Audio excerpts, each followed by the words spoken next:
So, dear friends, dear fellow sociologists, welcome to Austria. This is a kind of Austrian session today. We are invited to organize this session to the conference. I think it's very easy for us to talk about futures we want, and on Sunday we had the feeling we here, us, we share the same values and struggle for a better world. Today, our session will be concerned not only about the nice value for the future we like to have, but and the struggle for the better world, but how is this linked to the pool of our tools and thought? How is the struggle for the better world linked to sociological thought that we developed in 1 century now? Yeah? So we like to ask to go in depth in this question. When I was invited to come to this session, it was said it's a kind of Austrian session. In my understanding, because it's an ISA World Conference, it should be a session of 4 speakers from 6 continents. Now it's more Austrian, European, except Celi from Brazil. I think we should put the Austrians, the Europeans in this session with your questions and with the help of Celi under pressure, and we should ask the following. What happened to sociology in the 20th century?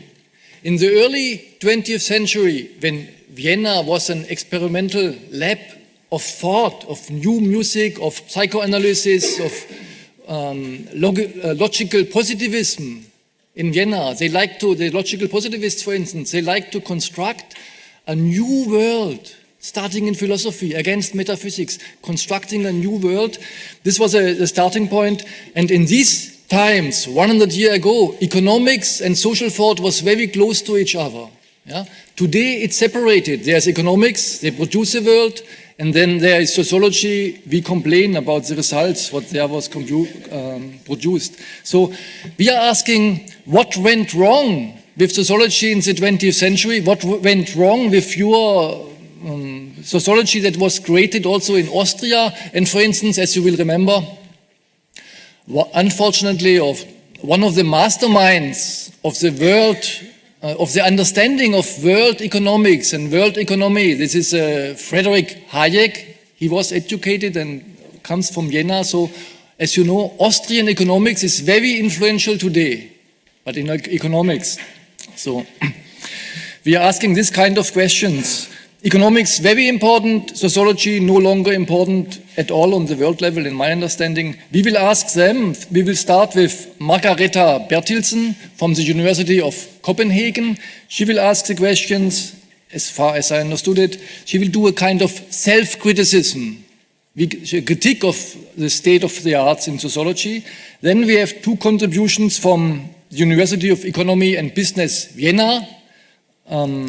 This is Gertraude MIKL-HORKE and Dieter BOEGENHOLD of the Austrian University in Klagenfurt.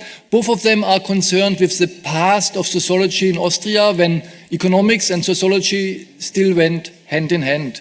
And finally, we will look forward with Celi SCALON from the Brazilian Sociological Association. She will discuss the future of sociology and make a plea for transnational sociology. So I'm inviting them to speak and you to prepare your questions. We will try to accept 1 or 2 questions after each speaker, and we will definitely have a final discussion with the plenary speakers and with you at the end of the session. So the first speaker is Margareta from the University of Copenhagen.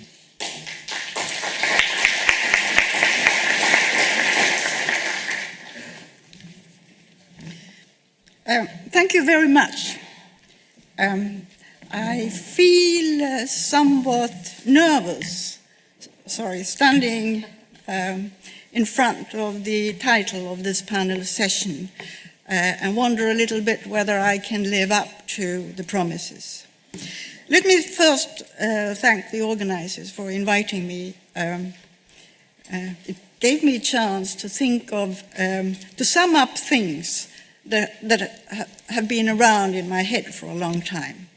Also, when I authored the abstract about 10 months ago, the ever-expanding social field and the incapacity, ? Of sociology to respond to new challenges, you know, when you draft an abstract long ago, you always think that you can have time to finish it. When it comes to the time of delivery, there is always a bit, you know, am I going to deliver the goods or not? I'm not quite sure, but anyhow. Let me also start with a very puzzling question. And since we are very limited of time up here, I'm going to frame my presentation in terms of question. And this is the first one. When I drafted the abstract, I was under the impression that sociology as a discipline did not fare as well as anthropology. At Copenhagen University, that is my home university, anthropology came much better out in evaluation processes than did sociology.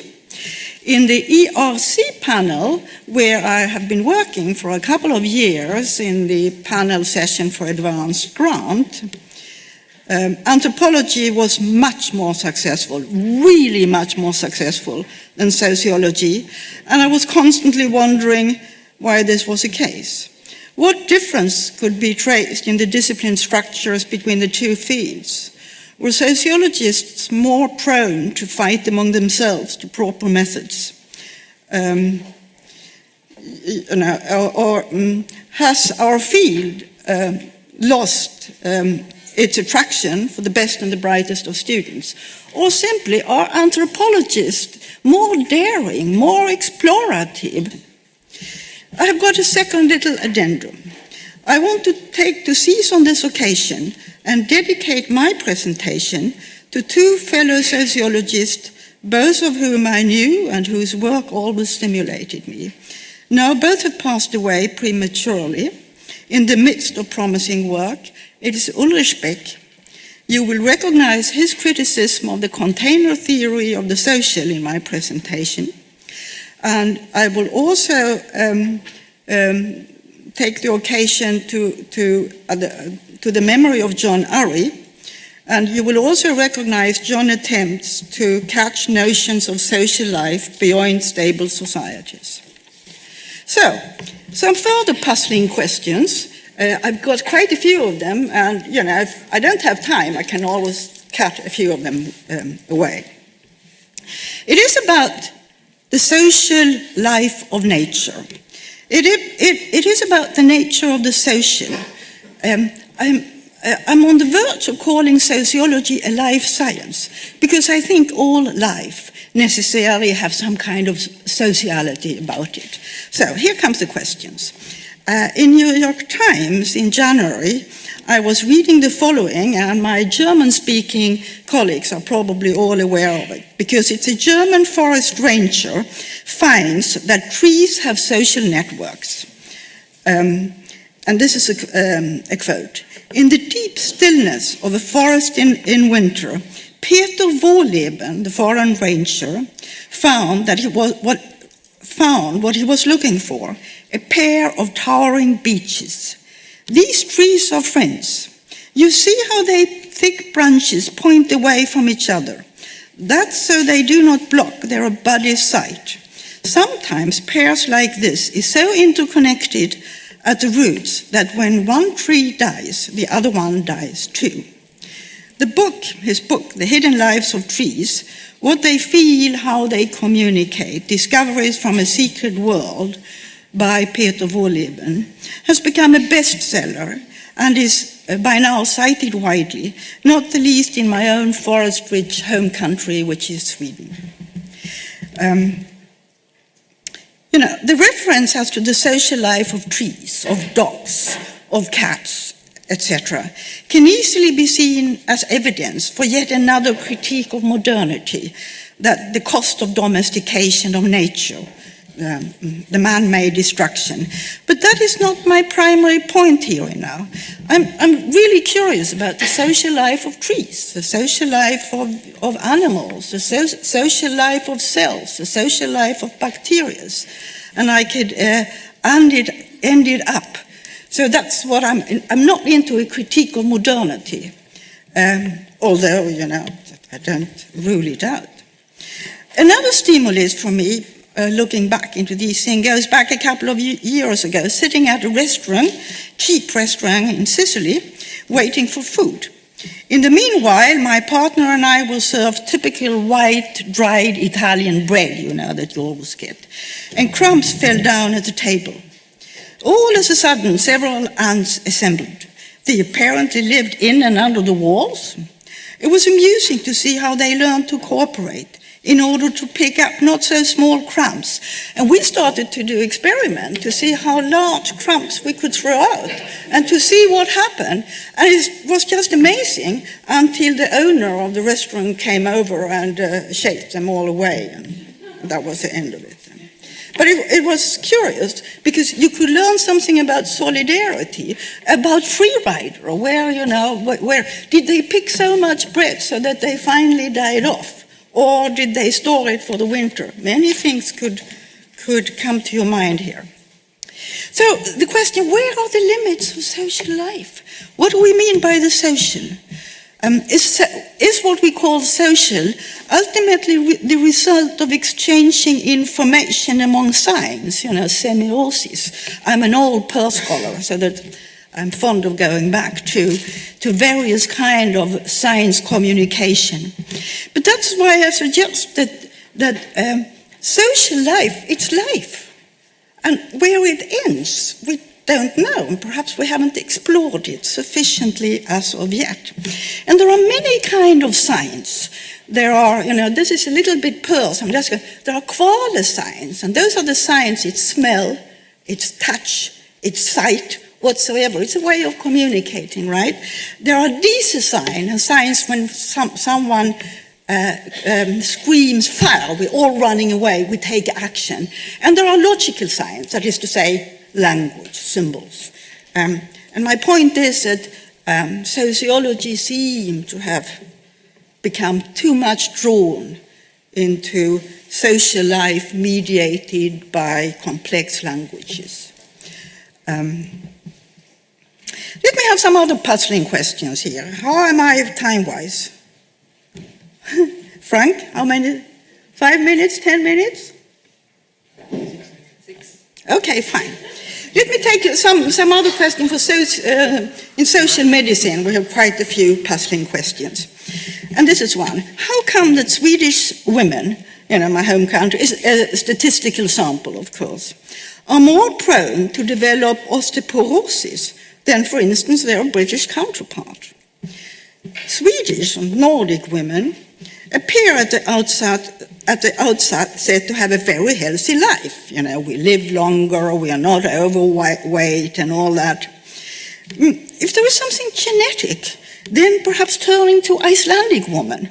Icelandic women, you know, thought to have a more clear-cut genetic pool, and so the researchers did, but then they couldn't find any alarming signs among Icelandic women, perhaps because they are so mixed up with the Brits and the Spanish sailors. So, another, you know, we didn't know. I had some clues to it, but I don't have time to take them up here, so I go into another question. The frequency of diabetes 1, child diabetes, in modern Finland apparently is on the increase. And why is this? Contrary to diabetes 2, as we all know, child diabetes is not seen as related to lifestyles, drinking, eating, too little exercise, etc. Finland, as an advanced welfare society, proves healthy on so many other parameters. They live very long. So why the increase in child diabetes? Like in the case with the Swedish women, suffering from osteoporosis, researchers turned to the genetic pool. That's what medical researchers like to do. To Karelen in East Finland, bordering to Russia in order to control for similar tendencies. Karelen is much more backwards in many social life conditions than the urbanate Finland, but genetically it was looked upon as, you know, quite pure, as it were. Okay, fine. But they couldn't find the clue in Karelen. So the clue in both these cases probably lies somewhere hidden in the immune system. not just the bodily immune system, but the social kind of immune system. So modern sanitary systems help alleviating all the types of deficiencies, child mortality, tuberculosis, you name it, but could eventually produce new types of risks. Here you can see that I recognize Ulrich Beck very much. And this is, of course, is a paradox of modernity. Like, just another puzzling question that we see very much, in our Scandinavian countries, and I want to recognize the work of Gösta Esping-Andersson, whose great work on homogamy.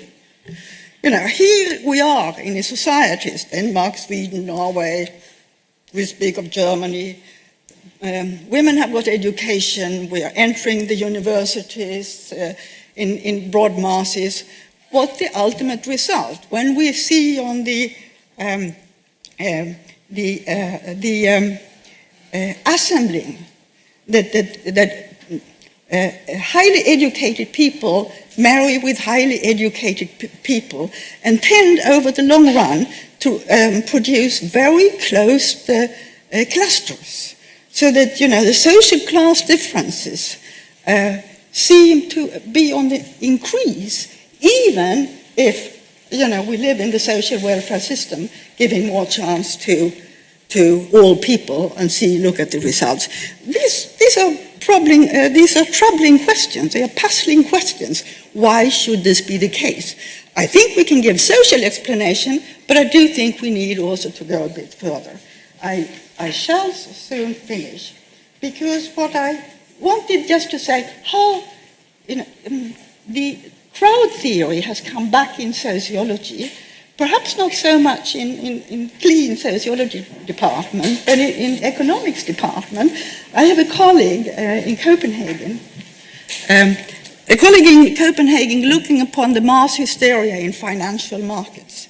And somehow the mass hysteria in the global setting, calling out science, and these are in a way science where there is no institutional insulation that can delay responses. So instead, this kind of mass hysteria is being called out. Again, we are close to, such elementary social life that we share with many other species, and which sociology so far have been a little bit afraid of touching. Another example is, of course, the sad outcome of Brexit.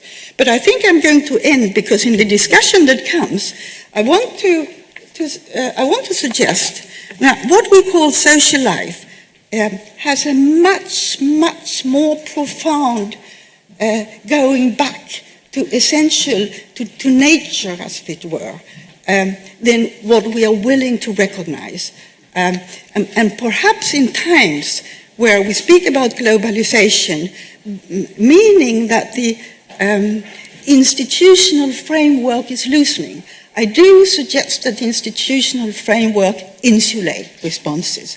But when there are no institutional framework, we are left with, these sudden responses that look like mass hysteria or something like this. Well, I want just to question why perhaps sociology should broaden its view to social life as such. Thank you.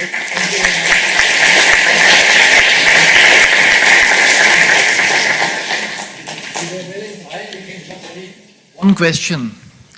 Does anyone like to ask one short question?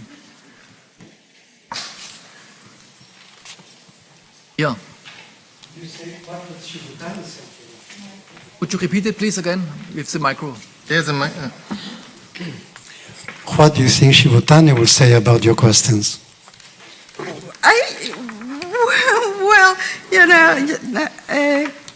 I think we should open up. Above all, we should try to break out of our own container theory of knowledge. Again, a recognition of Ulrich Beck. Sociology as a discipline, as so many other disciplines, can be cloistered communities that blinds our vision. And so my idea is simply that one should broaden our view on social life and recognize or come together with biology, with life sciences at large. As I'm saying, for me, social life is life. So perhaps we should also call sociology a life science. We don't seem to do it, and perhaps it's a pity. Okay, thank you. Now we move forward to the next speaker, Dieter BOEGENHOLD from the University of Klagenfurt, on towards a universal social science, sociology in dialogue with neighboring disciplines. Thank you. Hello, everybody. Yes, I'm Dieter BOEGENHOLD. My title is Towards a Universal Social Science, Sociology in Dialogue with Neighboring Disciplines. What is a universal social science? The title is taken or borrowed by Yuichi Shionoya, who is a Japanese theorist in social science and an expert in the history of economic and social thought. It is a kind of synonym for open the social sciences toward something like human sciences. I come back to that. Comparing sociology with economics, psychology, or history shows that borderlines between disciplines have sometimes become fluid and perpetually oscillate into new shapes. Economists, especially prominent proponents, are increasingly discussing issues such as motivation, rationality, norms, or culture, which belong to the domain of sociology. Sociology should, so my thesis, acknowledge this kind of imperialism, to speak with Margareta, and claim its own competences. My presentation will argue that sociology as a modern and important is as modern and important as never before, but that it must be aware, or better aware, of its own strengths and weaknesses in concert with further academic disciplines. Finally, I like to hint at the end briefly to the work of Schumpeter, who gave some idea on how sociology can be embedded in a dialogue with neighboring disciplines. So my talk has three steps. First, rise and stagnation of sociology during the last century, then sociology within the orchestra of other social sciences, and finally some words on Schumpeter. So let's go. The development of academic thought during the 20th century is marked by a rapid and continual process of accumulation of a quantity of scientific material. The result is that the social sciences find themselves in an entirely different position at the beginning of the 21st century than the one they occupied at the end of the 19th century or beginning of the 20th century. So at that time, most of the professors of sociology, Max Weber and many others, were even later persons, were just professors of economics. So they interpreted economics as a different sort, but sociology as such did not exist at the time. The 20th century has created new and autonomous subjects: history, sociology, political science, pedagogy, media studies, geography, and many others. Taking Michel Foucault's view as he delivered in his famous The Order of Things, an archaeology of the human sciences, one can discover permanently new landscapes of scientific arrangements. Hand in hand with this, the structure of professions has changed, and social and economic structures have developed many new traits. Furthermore, new times bring with them new questions, and to a great extent, the new contours of intellectual debate reflect the process of historical change. However, the price was an increasingly specialized knowledge which, for systematic reasons, lost sight of respective neighboring disciplines. Bridges between the islands of knowledge were ever more rarely sought or found. The principal developments in the rise of sociology and The demarcation of different branches of economics have mainly taken place since the Second World War. If you take Parsons and Smeltzer's book Economy and Society, which was published in the mid of the 50s, they say already few sociologists are still competent with any working, with some working knowledge of economics and vice versa. Most economists have lost any working knowledge of sociology. It was Max Weber in his famous Science as Vocation, where he said that high academic reputation can best be achieved by withdrawing to an extremely specialized subject. So he said, in our time, the internet situation, to quote Weber, in contrast to the organization of science as a vocation, is first of all conditioned by the fact that science has entered a phase of specialization previously unknown, and that this will forever remain the case. The individual can acquire the sure consciousness of achieving something truly perfect in the field of science only in case he's a strict specialist.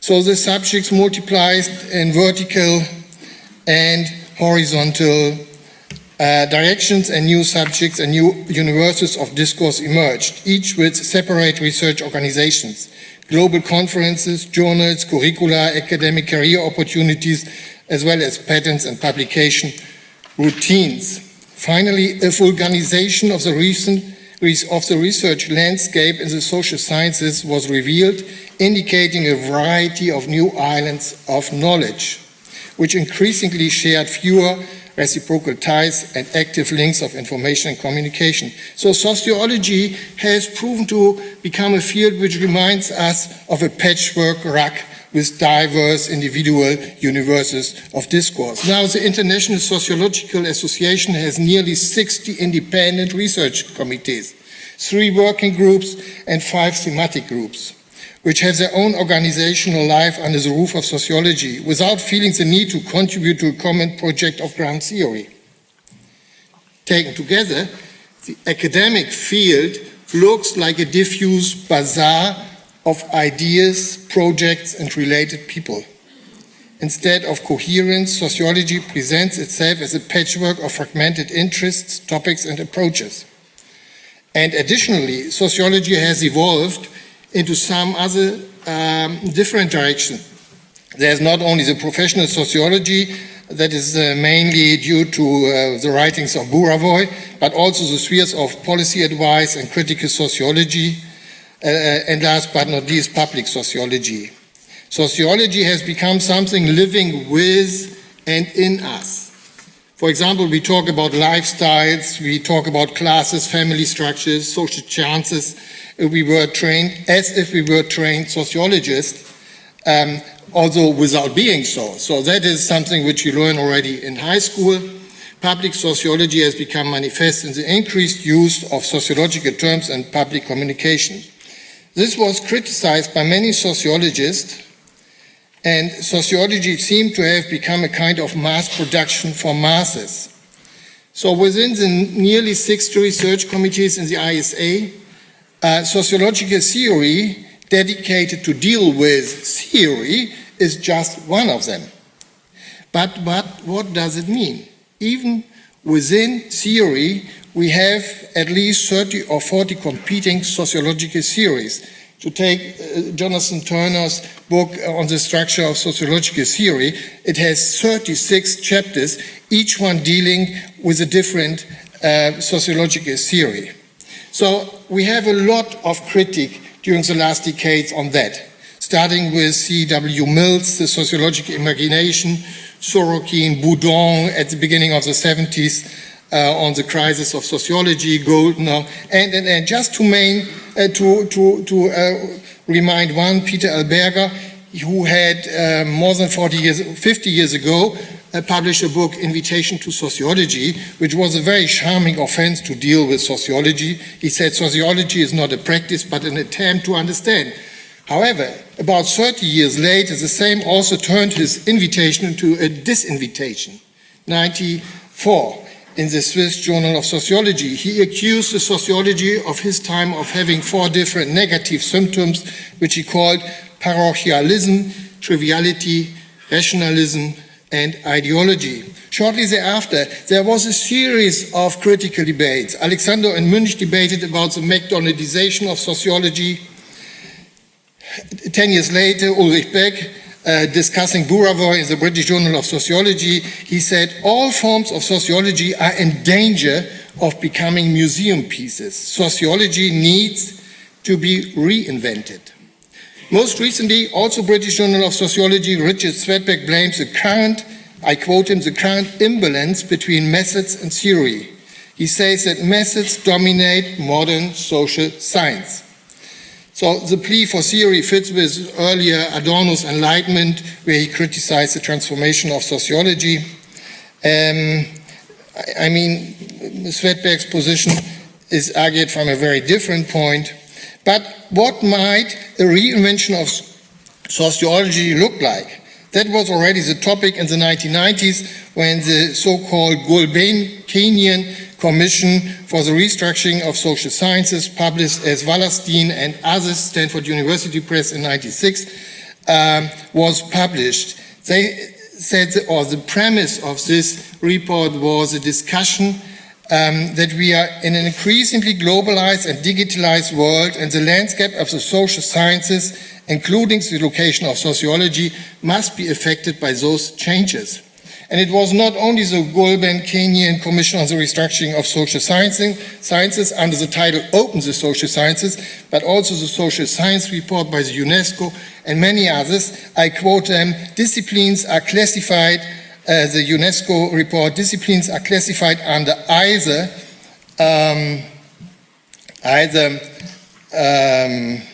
the one, for example, economic sociology, political science as social sciences, or the other, for example, psychology, anthropology, linguist, or human sciences. So we can always only decide for one. So it's as very often I'm running out of time. What I would like to, I wrote a much more substantial paper, which I can send you on request. What I would like to do, or to transmit to you, is that we observe currently a trend of social scientification of economics. What does it mean?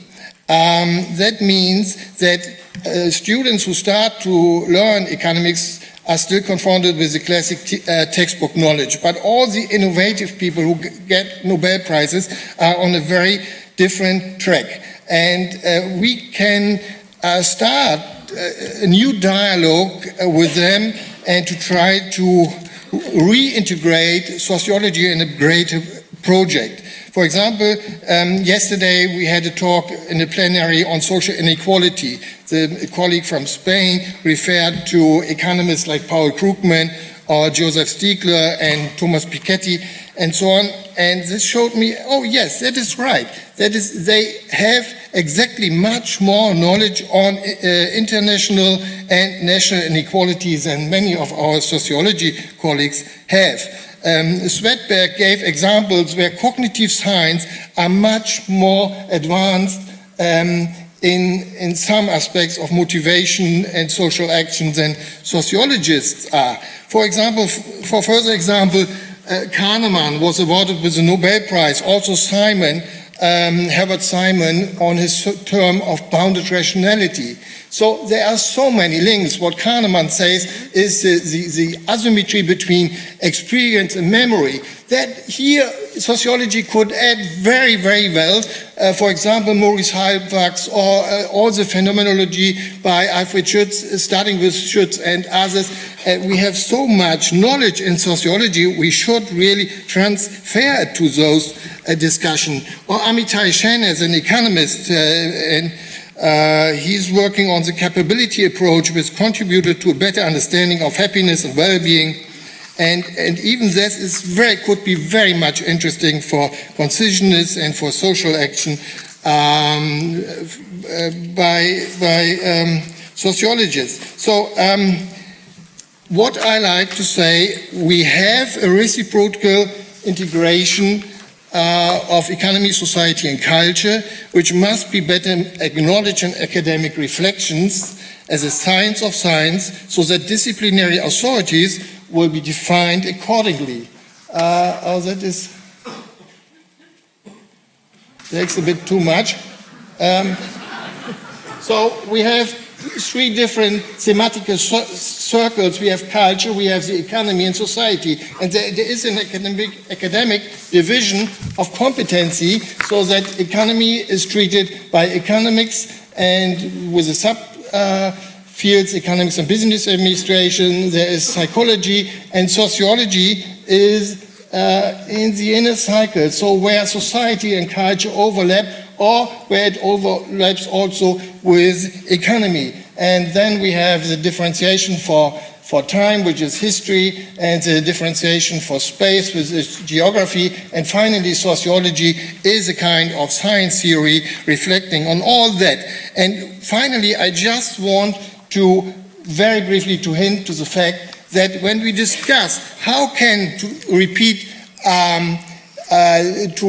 or respect, how can we reinvent sociology? If we don't want to get to a museum piece, then we should really talk about the interdisciplinary working together, so that synergetical effects between disciplines may emerge. And that is, for example, Josef Schumpeter, who is also a science theorist, and in his History of Economic Analysis, which was published 4 years after his death in 1950, he has a very strong chapter of 100 pages discussing the order of things, to speak with Foucault, and he, for example, discusses economic history, statistics, theory, economic sociology, political sociology, and applied field, and also logic, philosophy, and many other things.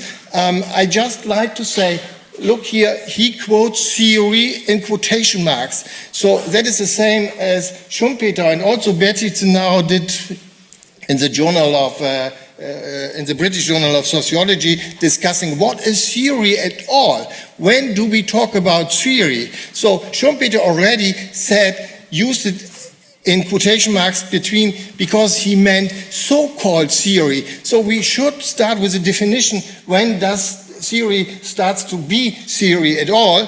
And I have not the time to go through all those, but just to say how Schumpeter treated economic sociology. And he said, economic analysis deals with the question how people behave at any time and what the economic effects are they produce by so behaving. Economic sociology deals with the question how they came to behave as they do. So, and further on, he said that sociology is a very, very important academic field, as well as history, as well as psychology, and so on. But I will not go through all those things. Just a conclusion. What Schumpeter puts together a series of different academic domains as if they are a bouquet of flowers, and tries to select useful aspects and knowledge islands to bring them together. He provides a good manual, that is it, a manual for how we may make use of the idea to open the social sciences.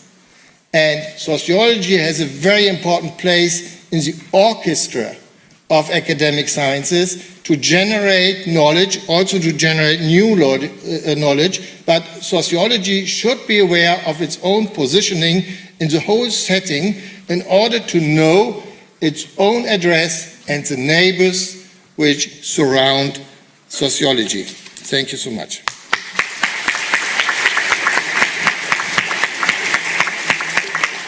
Thank you very much, Dieter, for your presentation. I think it's good to hear for us that sociology has a very important role in this orchestra of the sciences. And Dieter promotes to go back to the past of social thought, Schumpeter he mentioned, and now let's look with Gertraude's presentation on the past of Austrian sociology.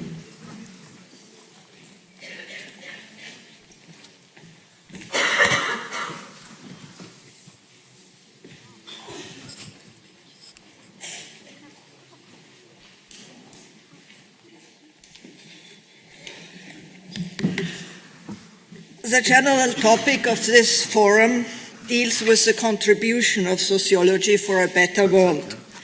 That was also one of the major concerns of early Austrian sociology. Allow me, therefore, a few remarks on the specific characteristics of sociology in the later part of the Habsburg Empire and the immediate aftermath, in order perhaps to recover some forgotten traits of the sociological tradition. There are two basic conditions for the development of sociology in the Habsburg Empire. One was mentioned already, that is a specific style of thinking, sometimes called also Austrian philosophy, also it doesn't encompass everything that was done. It had its roots already in the Catholic reform movement of the 18th century, and especially the thinking of Bernard Bolzano, who united Leibniz's causal method with logic, scholastic logic, aiming at the perfection of man, society, and state. As for the social sciences, this was combined with elements of the naturalist psychology of Johann Friedrich Herbart and became very influential and institutionalized even in the higher educational institutions. Ernst Mach then had special influence on a wide range of intellectuals far beyond physics, philosophy, and psychology. And he inspired, as is well known, the philosophy of science of the Vienna Circle with its logical empiricism, anti-metaphysical stance, and natural science monism.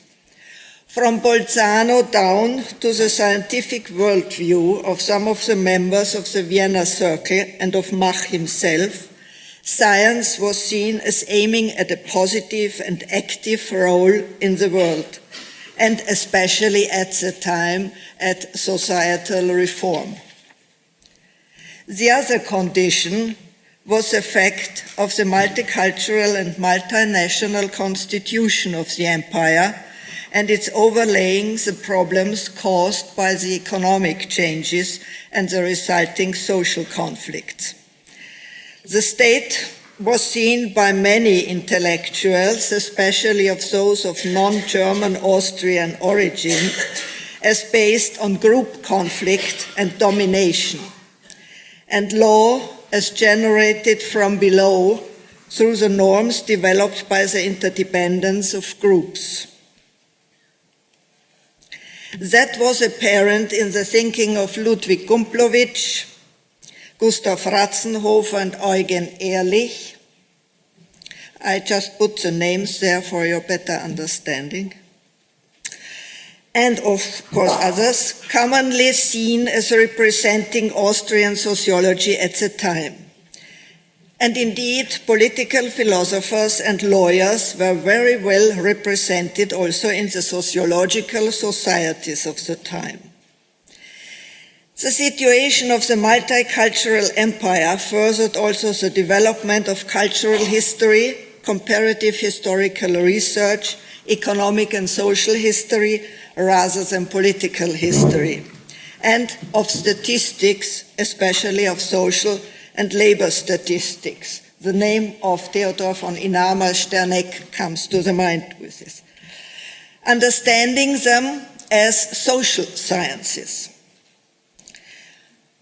Ludo Moritz Hartmann developed on the basis of Mach, Darwin, Marx, and Bücher a conception of historical sociology, aiming at finding laws of social development. However, with a simultaneous emphasis on individualism.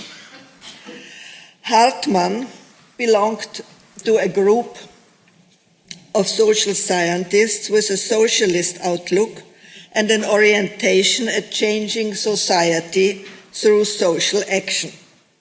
However, paying much attention also to the human mind.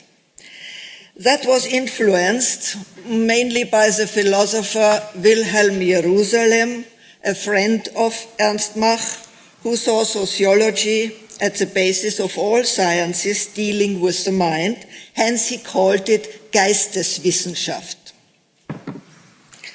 Also in a totally different sense from Dilthey and based on natural science monism. His sociology of knowledge differed also from Durkheim's because he assumed a reciprocal process of individuation and what he termed social condensation. Also Max Adler, one of the prominent Austro-Marxists, paid much attention to the mind and to cognition. He tried to bring Kant and Marx together by introducing the concept of social a priori. Thinking and cognition, thus, are always social, but at the same time subject to changing social conditions.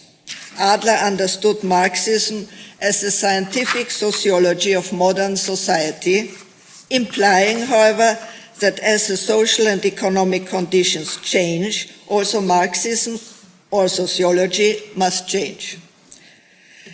Socialism at the time encompassed many different currents. There were Marxists, Fabians, ethical and liberal socialists, etc., etc.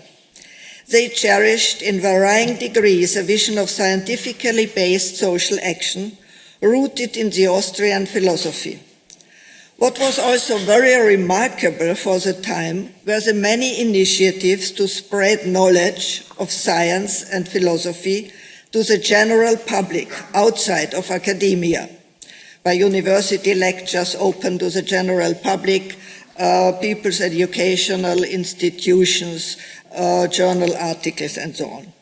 That was also one of the aims of the Sociological Society in Vienna, in which Marxists, other socialists, as well as liberal and even some conservative intellectuals were assembled.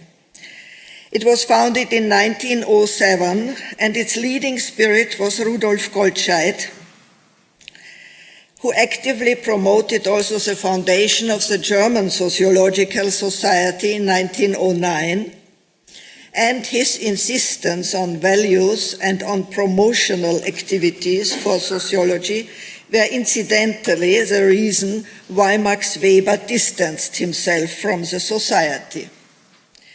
Goldscheid's central theme was the higher development of mankind and society based on a neo-Lamarckian social biology and on an alternative economic conception, which he called Menschenökonomie, human economy, and Entwicklungsökonomie, development economy, not evolutionary economics of today. At the end of World War I, he then turned to a critique of the tax state and is credited with the founding of a sociology of state finance. There was another sociology still, which is usually not seen as such due to its definite individualistic imprint, the Austrian or Vienna School of Economics, which has been mentioned already. Beginning with Karl Menger, listed in all economic textbooks as one of the three founders of marginal theory. But Menger and his followers always saw themselves as social scientists, even as sociologists. They were members of the Institut International de Sociologie of René Worms, Menger also having served as president there. And he even is said to have intended a major work on sociology in his later years, which, however, was never realized. Market and money, Menger understood as social institutions like language, religion, state, law, etc., generated by purposeful actions of individuals and their interrelations. Thus, also, he was of the opinion law and economy are developing from below, but also subject to forming patterns of behavior through imitation and delusion, and getting under the control of state or social groups. Menger's successor, Friedrich Wieser, paid great attention to power in society as well as in the economy. And individualism he saw as merely a theoretical assumption for the purposes of analysis, a view that later was attributed to Schumpeter under the heading of methodological individualism, today taken up in new economic sociology.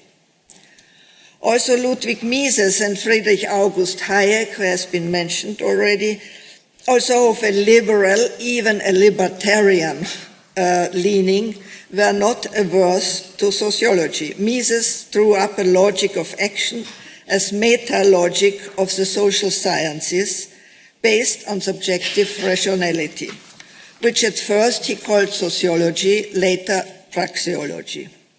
Together with Friedrich Hayek, he stressed the dynamic and social interactive character of market exchanges under conditions of uncertainty and competition. Most of the socialist and liberal thinkers emigrated in the 30s or had died already. Most of their work was soon forgotten, with exceptions especially of empirical researchers like Paul Lazarsfeld, Moreno or Otto Neurath, or Karl Polanyi, who has been rediscovered relatively late for economic sociology.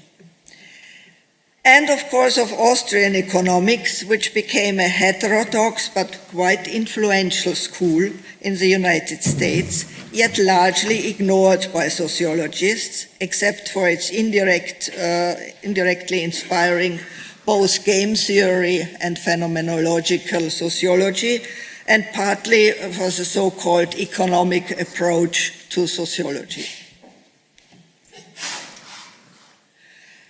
What were the special aspects of Austrian sociology before the 1930s?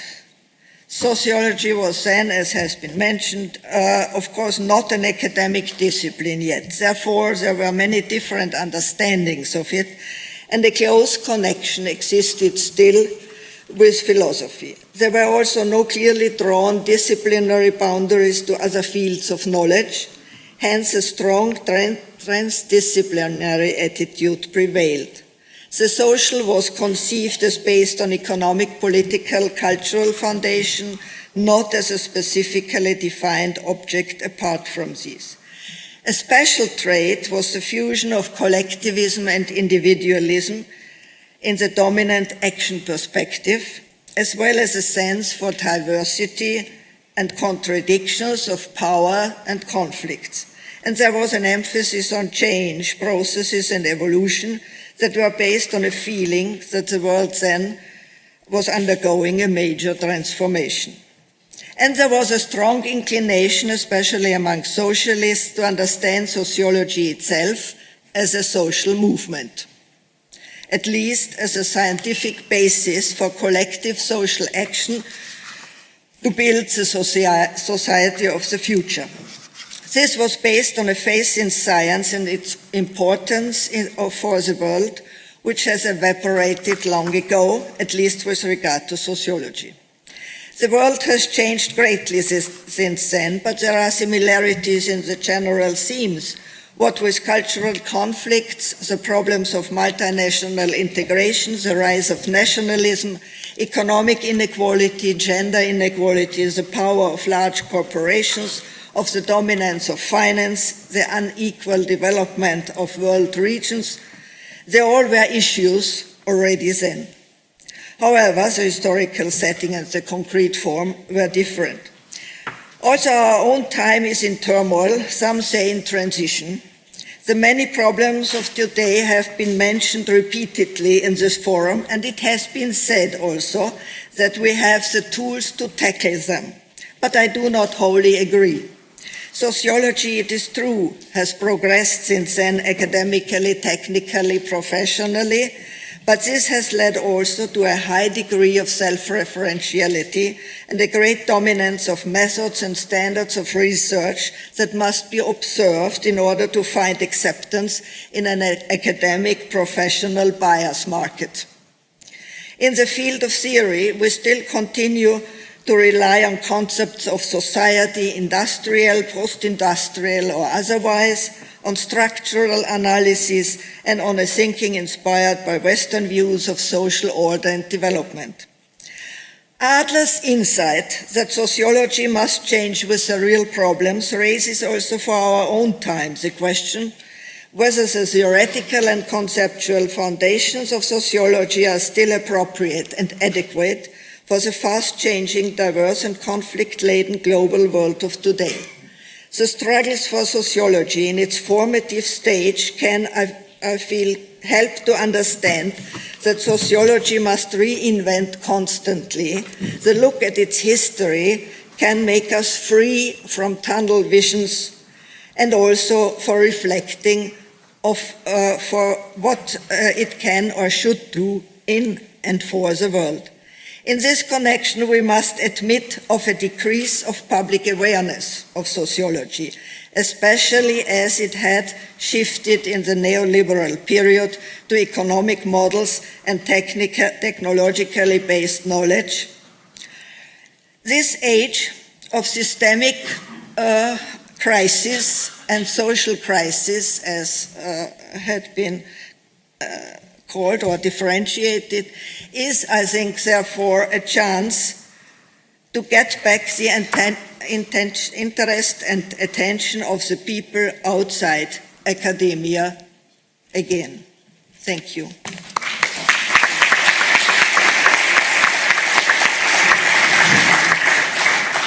Thank you very much.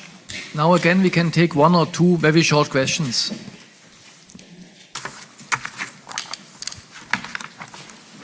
There's one in the...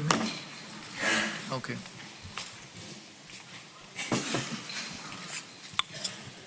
Hello, thank you very much. My name is Zanetta Janssen. I'm from the University of South Africa. I'm a little confused. I'm a young sociologist, youngish sociologist, and when we put labels on sociology as an Austrian sociology, an African sociology, a liberal sociology, it's a little bit confusing for me. Because I would seem to think if I'm a sociologist, whatever context I am in, I should be able to conduct my sociology. So I just wondered if the panel could just maybe deliberate on that. When we put labels on sociology, aren't we actually countering what we are supposed to be as sociologists? Thank you. Didn't get anything.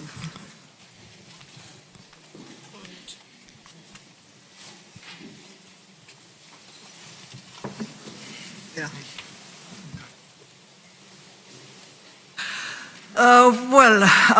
I think, yeah, it should be one sociology, but as Dieter has already shown, that there are quite many approaches and many theories and many issues researched into. There is a great diversity and complexity of this, well, if I talk about Austrian sociology, I wanted just to highlight some special features which are not anymore included in the constructed history of sociology, which the constructed tradition which we have built and which I feel are something like a tunnel vision, and we are too much prone to understand what we have got as that this is it, this is sociology, but a look back to the past can help us to get free for the future, actually. Thank you very much. Keep your questions for our final concluding big debate. I'm very thankful for your question. I think it was very interesting, and in a way, I think you are right. So far, we have had 3 contributions, and quoting Margareta, it was more introvert European sociology. Therefore, I'm now looking forward what Celi will say from exterior to Europe. I want to start thanking Professor Josef HOCHGERNER. I hope I'm not sure I'm pronouncing correctly, but for coordinating the plenary, and especially Professor Dieter BOEGENHOLD for inviting me to take part of this group. And also thanking them, I want to extend my gratitude to the local organizer. I'm seeing Rudolf here for the splendid job you did here. It's a success, the forum. And you did an amazing work here, and how well prepared the forum is really. I also want to thank my colleagues from the ISA committee, executive committee, for also their engagement in the person of Professor Margareta Abraham, our president, who is here. I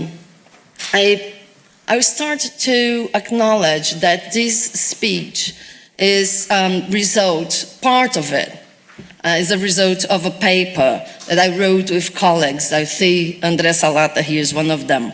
3 other colleagues, André, Richard Miscos, and Soraya. It was published in the Brazilian Sociological Society International Journal that's called Sociology in Dialogue. So I can't skip the sociology's idea anyway. And I also want to thank people who are here during lunchtime. So I chose as title for my speech, Sociology in Times of Global Change, How to Address a New Agenda for Transnational Studies. And I want to say that I chose this title because I believe the 21st century brought a lot of novelties, and with them, a huge challenge for sociology. It's not like we woke up one day and the world was completely transformed. From my perspective, the so-called post-modernity was not exactly a rupture that originates a new era, but the result of ongoing process and social dynamics. Nevertheless, there is no doubt the world experienced a clear and profound shift in social, economic, and political power, bringing innovation to our traditional understanding about societies and demanding from the world political leaders a compromise in order to build a new balance among nations. Many factors contributed for this change.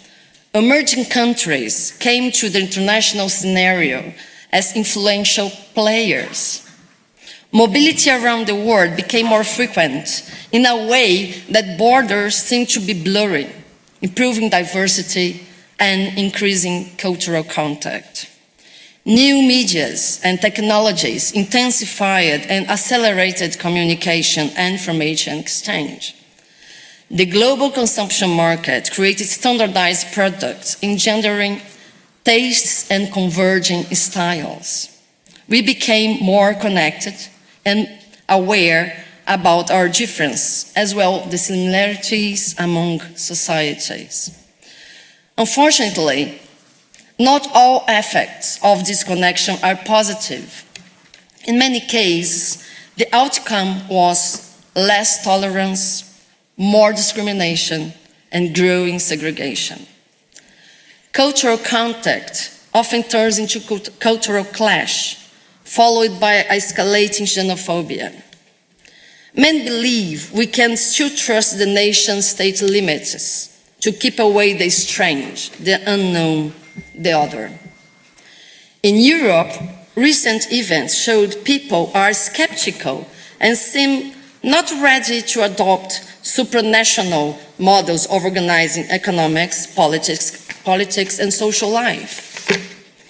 However, it's quite clear no country is isolated, and changes in environment, economy, and our political ambience in one country can have global consequences, reflecting and involving many other regions far beyond its borders. This unavoidable connection among diverse societies puts a lot of pressure for a global strategy and keeps pushing the countries to redesign their frontiers in new regional blocs and free trade zones. These are challenges for sociology today, and I trust it can only be addressed by a comprehensive agenda of transnational research. It does not mean there is no room for studies based in specificities, localities, or national states. I just want to emphasize the idea that analysis at local or national level become more complex and complete when we can see the local through the lens of the global. Experience of international comparative analysis, diffusion of open access publications and data, as well international meetings are ways for establishing and strengthening the transnational connections among sociologists. As we call for international cooperation in so many spheres, such as environment, human rights, finance, among others, it's our responsibility to promote international cooperation also in knowledge production. Then, again, the conditions for that are still to be discussed and analyzed.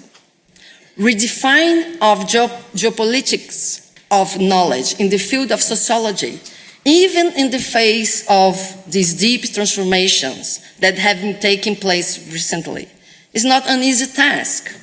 In sociology, as in life, borders still play an important role in keeping asymmetries. Well, in a very summarized way, because we have very limited time, I would like to divide sociological production in three phases, very simple. The first, inaugurated at the end of the 19th century, is characterized by the formation of social science in Europe. The second period can be distinguished for the disciplinary character of sociology ensured in the United States between the world wars. The third can be noted by the emergence of sociology on a global scale by the end of the 20th century. Yet, despite sociology went global, it still remains a highly asymmetrical structure of production and circulation of knowledge. Along with the concentration of research in developed countries, we can argue that there are also an implicit division of intellectual work. Europeans and US scholars produce legitimate theory and research methods, while sociologists from the rest of the world dedicate their efforts to gather data, to analyze case studies, or carry on applied research. At least that's the way it is seen. Many sociologists have been developing studies about this theme, and criticisms on this context were brought about by different currents of thought.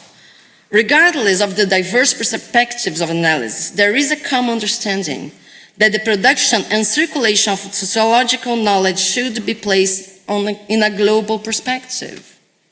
There are many ways to think about strategies to reach this goal. It can be either by opening new axes of dialogue among sociologists from the global South countries, or by creating more regular and balanced exchange between North and South sociologies. Either the case, it's quite clear that production of knowledge should be more symmetrical among center-periphery. Developed countries and less or late developed countries shall come as equals in the sociological debate, since we can all contribute for a better understanding of our world and consequently for a better future for societies. As a first step in this direction, it's essential to recognize the existence of a diverse set of sociological traditions, that's why sociology is, and currents of thought. We must acknowledge the existence of a thriving sociological practice, not only in the West, as we are used to think along the history of sociology, but also in the rest. Just to borrow Stuart Hall idea. We can all agree that in many ways, scholars in developed countries have better conditions to carry their work. And of course, in Europe and US are ahead in the process of institutionalizing scientific knowledge. But it cannot prevent us from trying to pursue the aim of improving dialogues between center periphery or among peripheries. It is a core issue to promote a more equal exchange between scholars all over the world and connect sociological traditions that historically have not been in direct contact. And to achieve it, the circulation of knowledge has to be reorganized, breaking an old and highly unequal pattern of academic distribution of power. And, well, I think ISA has been doing it with this, international, not only the international conference, but also open, for the international debate with publications and all. But I would like briefly refer to my experience in Brazil. Okay. The title of the Brazilian Sociological Society International Journal, Sociology in Dialogue, which is published in English, inspired the theme for the next ISA National Associations meeting in 2017. It is in fact an inspiring title, and the journal is an outcome of efforts made by Brazilian sociology to engage in international debate. We believe that stimulating the acceptance of studies from various regions of the globe, it's possible to promote a more symmetrical geopolitics of sociological production. As Sari Hanafi states, knowledge does not simply circulate, it is also produced in circulation. This possibility implies creating transnational dialogues among diverse sociologies. We are aware of the limitations for this, such as language, just to mention one, but we should also be willing to overcome them and open a channel for an even and productive cooperation with global sociology. All over the years, we have been witnessing some results from my own experience in Brazil. We have been constructing and strengthening ties with the BRICS sociology, as well as broadening and consolidating our historical relations with Latin America, US, and Europe. I do believe that sociology can have a major role in building bridges between societies, just by its capacity to improve our knowledge about others. Doing comparative analysis, circulating our work, we can better understand the differences, and especially the similarities that exist among us, among societies. And in order to do it, sociology must reconnect with its agenda of macro-level studies. No, there is an avoidable specialization, and Dieter also mentioned Weber about that. There isn't a specialization of our work in research fields, but still, it cannot stop our analysis in parts without making sense of the entire puzzle. As conclusion, I would dare to state that sociology can help to show how diverse we can be as individuals or identity groups, but above all, sociology can reveal how equal we are in our human condition, and this is a real chance to lead the world to a better future. Thank you.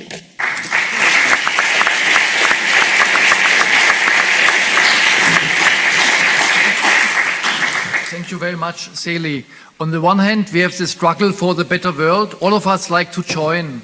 But the question is, how is this linked? How are there the roots in our sociological thought? My observation was, when I tried to bring these four presentations together, that all of them said there is, or at least three of them referred to the social, and two of them explicitly said the social should be reinvented. It should be, we should conceptualize the social in a new way, possibly as it was done in the past. And my observation is, why do they speak about the social? Didn't other sociologists earlier, 100 years ago or 50 years ago, speak about society? Is there an eclipse of society in our talk, so we no longer understand society? Other disciplines, they have their subject matter. Biology, chemistry, economics, and sociology. Did we lose our subject matter, society? This was my observation. We should reinvent the social. You said sociology is very important in the center of all disciplines. What are your observations? So please, the debate is opened.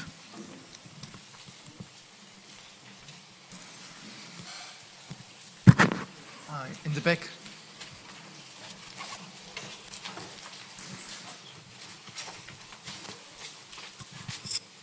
Thank you very much. I would like to put a question to the last professor, because I'm also from Brazil.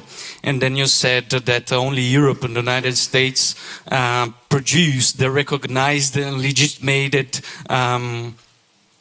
social theory. But we have lots of good social theorists in Latin America. So the problem is that the legitimized ones are only in Europe, okay? Then I put the question clearly, why do you think it's like this? What are the barriers? As we say in Portuguese, let's give the name to the cattle, yeah? Because why don't the Europeans know Florestan Fernandes? He was one of the most important sociologists of all times. And what I ask to myself, when I look at my sociological career from the University of São Paulo, I must say that most of the authors that the professors obliged me to read were Europeans, either Europeans or North Americans. Now I moved to environmental sociologists, but my PhD was about Max Weber and the German social democracy, because the professors were always applauding when I was choosing such things. And then I think it's not only by pointing the barriers that the northern countries put to us, but realizing that it's very new, that we Brazilians are starting to contest that maybe, or maybe in a more decisive way. I think we are all part of this process. I don't know if you agree with that, but as I said, all my formation of sociologists, I would read like 78% of Northern Atlantic authors, and that's what the professors gave me. So I think it's part of a critical process in which they put the barriers. We should respectfully kick the door, so to say. It's a very good comment. Thank you, but could you come to your question? Yeah, I'm finishing. But what respects to us, we also need to recognize our own responsibility on that. Well, of course, it is a provocation when I say, if you don't understand, I'm sorry, but of course when I say legitimate, it's a provocation. I don't believe it. I think there is theory and good works all over the world. That's my point. But I don't like the victim discourse, so that's not what I want to do here. I think there is a history behind it. And as I said, I mean, United States and Europe are ahead in institutionalizing science, not only sociology. So what I'm calling for is that we can engage in a more symmetrical debate. And as sociologists, we all know that what is legitimate for one is sold as legitimate for everybody. I'm not putting the blame in anybody here. I think sociology in Europe started at the end of 19th century. So, you know, and it would be really naive to think that it could reach the same level so quickly. But the world is changing. It's become more complex. And of course, communication is circulating more. That's why maybe now we have a chance to come as in a more equally and balanced debate. But of course, people have to read Marx, Max Weber and Durkheim. Always. We always need to read them. I mean, they are, you know, the beginning of and all other European and US scholars that, as I said, there is more better conditions to produce science there. That's reality. And there are more ways of communicating, journals, reviews. And that's a reality. How can we, you know, work together to change it? And then, no, I would never, ever put blame anybody for the situation. Thank you very much. Now I collected 5 questions. We will take them in a row. Let them ask. Please address to whom you like to ask the questions. They are the first of two of them. You and you. Okay. But please ask very short, without a long lecture. We don't have the time, yeah? Sure. I have 2 questions. One to Professor Dieter and another to Professor Celi. So first to you. Given that sociology needs to talk to neighboring disciplines or take from neighboring disciplines, I'm wondering whether the neighboring disciplines are willing to enter into dialogue with sociology, or are the neighboring disciplines already there in dialogue with sociology, and sociology did not do the dialogue? To Professor Celi, because since towards the end you said that there is a need to reconnect with macro level studies, given that specialization is probably ruling, how does, in a context of hegemony,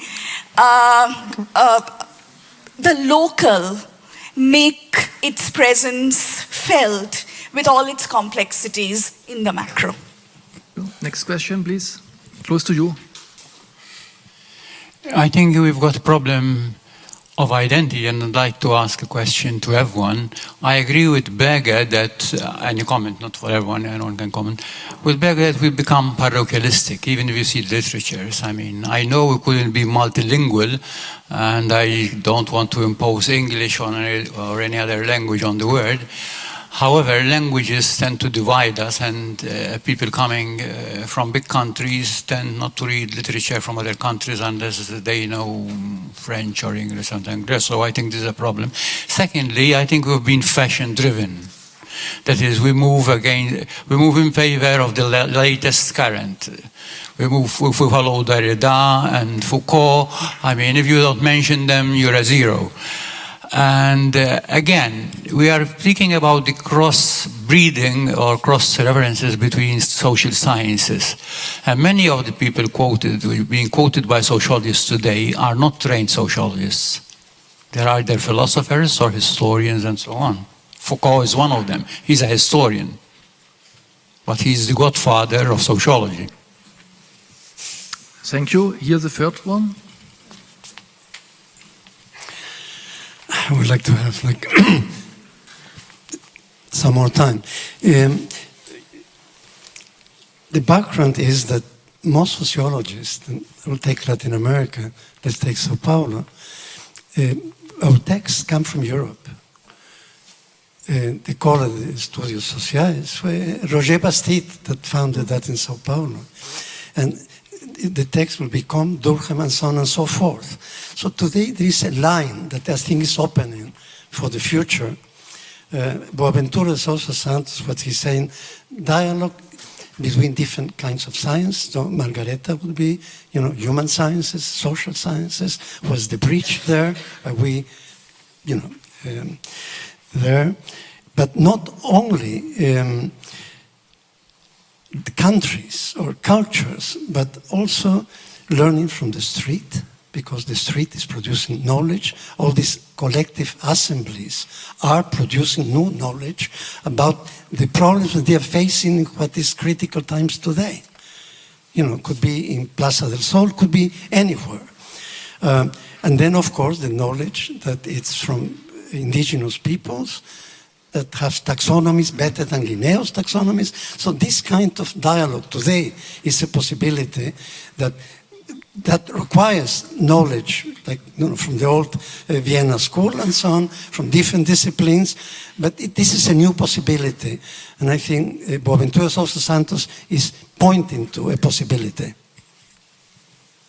Okay, thank you. Now Max Haller, and there's 2, 4th and 5th, and then that's it. Thank you.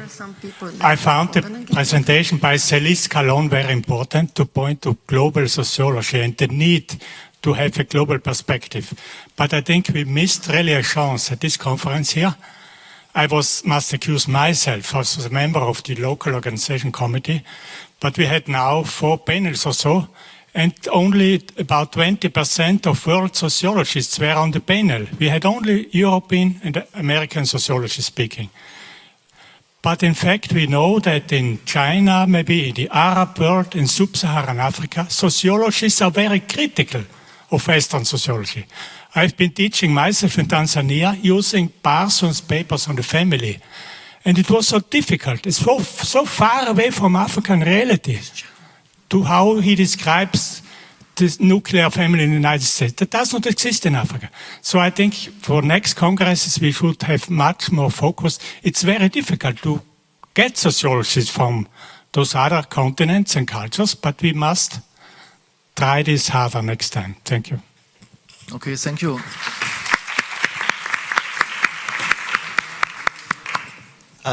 Questions to the first two presentations. I enjoyed them all, and of course most of us would share your plea for more interdisciplinarity. It's impossible to disagree with that. And it's refreshing to see someone like Thomas Piketty kind of call for sociologists to get involved with economics, and anthropologists as well. But here's the question. I mean, surely the challenge starts when we start to do interdisciplinary work. Surely there are ontological and epistemological differences that kind of don't make these collaborations quite as straightforward. And isn't it possible that actually it's in those difficult encounters that the social gets squeezed, when we then discover that actually there are new forms of reductionism, whether cognitive or thanks to the kind of renewed or enduring dominance of rational, of the notion of the rational actor. So, are the two problems you're describing, the lack of interdisciplinarity and the squeezing of the social, perhaps part of the same problem rather than separate issues? Okay, thank you. The last question is behind Max.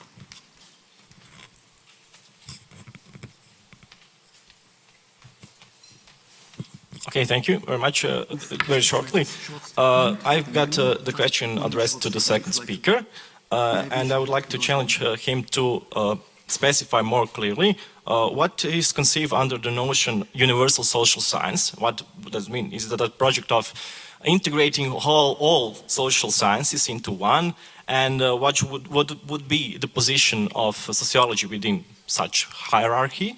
Or maybe in other words, which kind of connections with other disciplines sociology needs to develop? Is this interdisciplinarity, is this transdisciplinarity? And I'm not sure whether I did catch argument clearly. Thank you very much. Thank you very much. Now we collected many questions to specific authors, but also common questions in general. Because of time, I asked them to give very short statements, one by one. First with Margareta, please. Yeah, thank you very much. Let me just make it plain what I did not have time to develop at all. I do believe that there is a general theory of sociality, if I can go back to Einstein or something like that. And I think that is a ground system that we should open up for. I also think that there are special theories of socialities coming to the studies of modern societies, the studies of evolving societies or whatsoever have you. My point was just of broadening our vision of what the social is all about and sharing it with life sciences in general, evolutionary biology, evolutionary psychology. That's why I was a little bit jealous of anthropology, because I think that they are more open. Thank you. Thank you. Yeah, Margareta is looking into a specific direction, anthropology, biology, and so on, while I was looking into another direction, economics, psychology, and I think both perspectives are interesting. I mean, open the social sciences, that was the credo of the Wallerstein report, Wallerstein and others, and I translated it in open the sociology, and you said, how shall that work practically? I mean, that is not really my question. I just wanted to make, let's say, a science policy argument in favor of sociology. I mean, looking around here, it looks as if it is a success story. So many people, more than 5,000 people as a third forum of sociology, which did not exist a few years before. It looks as if we are still multiplying, exponential growth. But that is not the fact. I know many places, also in Europe, where departments are getting smaller and smaller, and some are really, some places where sociology is abolished completely.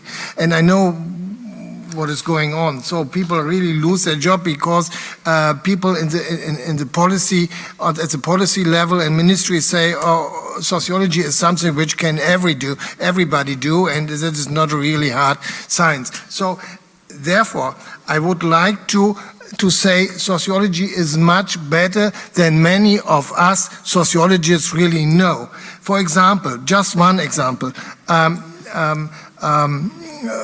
starting with Max Weber partly, but also especially with Georg Simmel, we have a very long established tradition in network theory, social networks. Simmel, it was the social circuit. But then in the 70s, Granovetter, Harrison White, Ronald Byrd came up and attributed. 2 years ago, Mark Granovetter was shortlisted among the last 5 candidates for a Nobel Prize in economics. Finally, he failed. But even the fact that people in the Nobel Committee and in the world of economics took him seriously as a candidate, that is a revolution. And we should take it for our understanding as sociologists. Sociology can be, taking this example, much better, and people in the whole world in economics, but also in management sciences, organization sciences, take up this approach and forget that it comes from sociology. So we should be more self-confident and market our topics and our approaches more offensively to get a better corporate identity of sociology. I could tell something about history and sociology as well, but I think I have not the time to go in more detail. I think most of us agree. Gertraude. Well, I want to correct an impression which my speech on Austrian sociology may have raised.